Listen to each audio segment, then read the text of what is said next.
আসসালামু আলাইকুম রহমতুল্লাহ। আশা করি সকলেই ভালো আছেন। আলহামদুলিল্লাহ আমিও ভালো আছি। যদিও মানে এই মুহূর্তে ক্যামেরাটা অন করা শুধু আপনাদের একটা জিনিস দেখানোর জন্য। আসলে আমি আজকে কোম্পানি থেকে একটু কোম্পানির বাগানে আসছি, কারণ আজকে এই কোম্পানির ভিতরে একটু কাজ কম, তাই বস আমাকে সকালে বললো যে অন্ত যাও, বাগানে যারা কাজ করতেছে তাদের সাথে একটু হেল্প করো আর কি। তুমি এই যে এই যে এই টিনগুলো মানে এইখানে বেড়া দেওয়া হবে যেন গরু না আসতে পারে। আসলে আমি প্রথম জন্মে শুনেছি যে এখানে গরু আসে, গরু কোথা থেকে আসে? গরু তো দেখলামই না। তো তারা বলতেছিল যে রাত্রের বেলা এখানে অনেকগুলা গরু আসে, মানে আইসা এগুলো মানে নষ্ট করে থুয়া যায়, নতুন চারা লাগাইলে চারা খেয়ে ফেলে। তো পাম বাগানের ভিতর থেকে আসে, এইদিকে আশেপাশে হয়তো কোথাও পালে, যার কারণে পরে দেখলাম যে না আসলে ঠিক আছে এর জন্যই।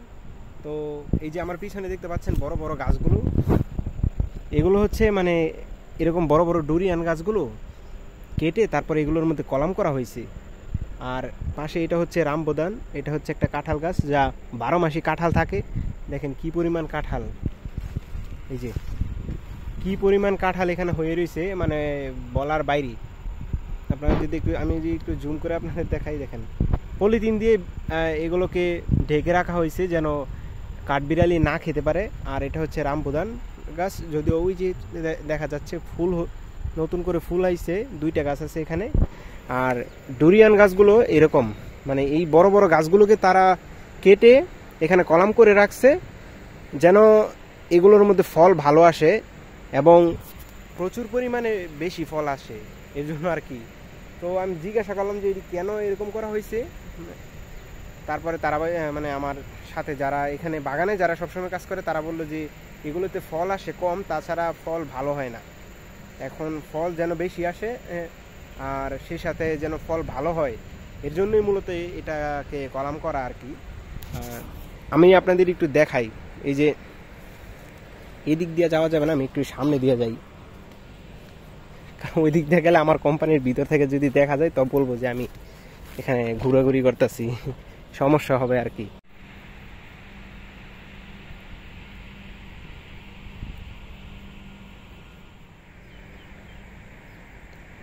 এই যে এগুলো দেখতে পাচ্ছেন এগুলো হচ্ছে সব পাম বাগান, আর চতুর্পাশে পাম বাগান। এটা ছোট্ট একটা বাগান আর কি। আমি আশেপাশে নজর রাখতেছি যেন কেউ আমাকে না দেখে, দেখলে কোনো কিছু বললে আমি জানি না কি করব তখন, যেহেতু এখানে নতুন আসছি। এই যে দেখেন, তো এই যে এখানে হচ্ছে কলপ করে রাখছে এই বড় বড় গাছগুলোকে কেটে।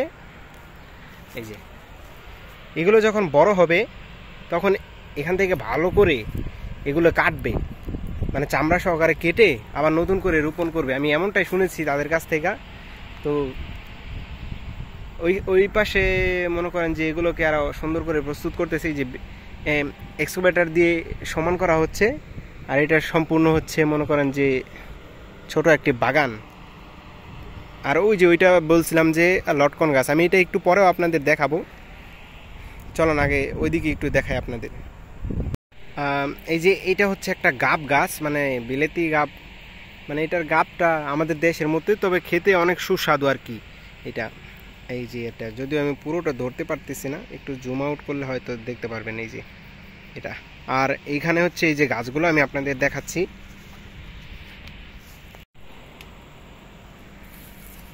এই যে এরকম বড় বড় গাছগুলোকে এখানে তারা কলপ করে রেখেছে।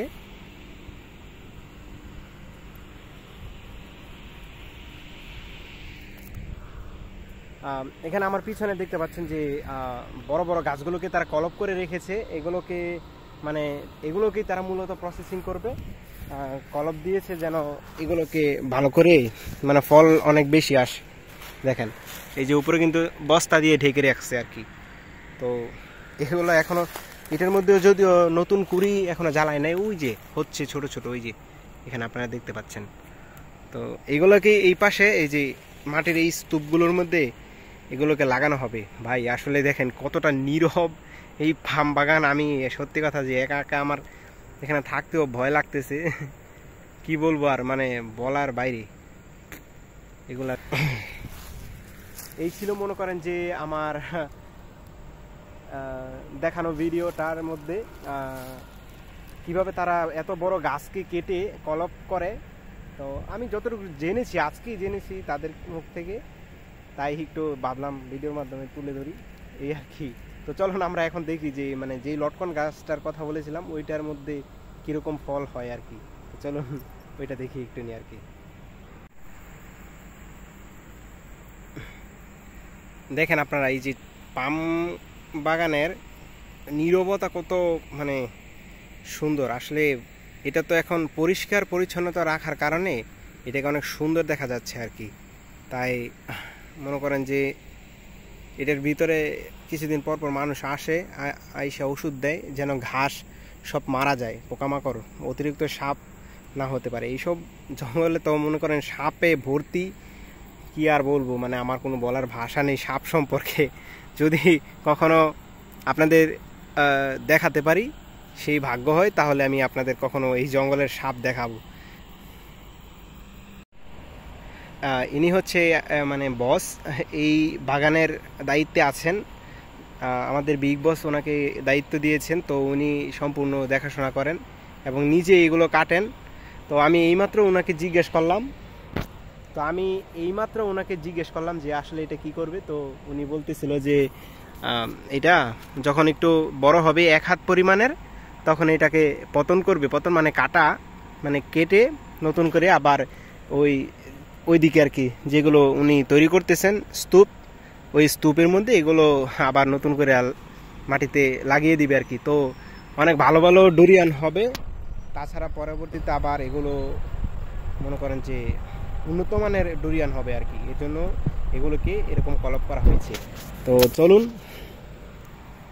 এই যে এটা হচ্ছে সেই লটকন গাছ, যদিও এটা দেখতে একদম ভিন্নতর। আমার বড় ভাইরা চলে আসতেছে, তারা আসার আগেই আপনাদের একটু দেখাতে হবে। এই যে এটা হচ্ছে মনে করেন সেই লটকন, এই যে এরকম আর কি। এই যে গাছে ও ধরে আছে, মানে এটা নতুন গাছ তো, তাই এখনো তেমন একটা বেশি হয় নাই। এই যে এই পাশে আরো আছে, এই যে দেখতেই পাচ্ছেন আপনারা। এখানে অনেকগুলো আছে, যদিও সেখানে আরেকটা গাছ আছে, এগুলোই আর কি এখানে। তবে এই গাছ হচ্ছে 2টা। তো এই যে আমার বড় ভাইরা চলে আসছে এখন, তারা গাড়ি নিয়ে লরি নিয়ে আসছে, এগুলোকে ইয়ে করবে। আর এখন আমরা মূলত এদিক দিয়ে নতুন করে বেড়া দিব আর কি, আর এই আর কি। তো সবাই ভালো থাকবেন, ইনশাল্লাহ পরবর্তীতে আবার দেখা হবে নতুন কোনো একটা ভিডিওতে ইনশাল্লাহ। সবাই ফলো দিয়ে পাশে থাকবেন। আল্লাহ হাফেজ, আসসালামু আলাইকুম ওয়া রাহমাতুল্লাহ।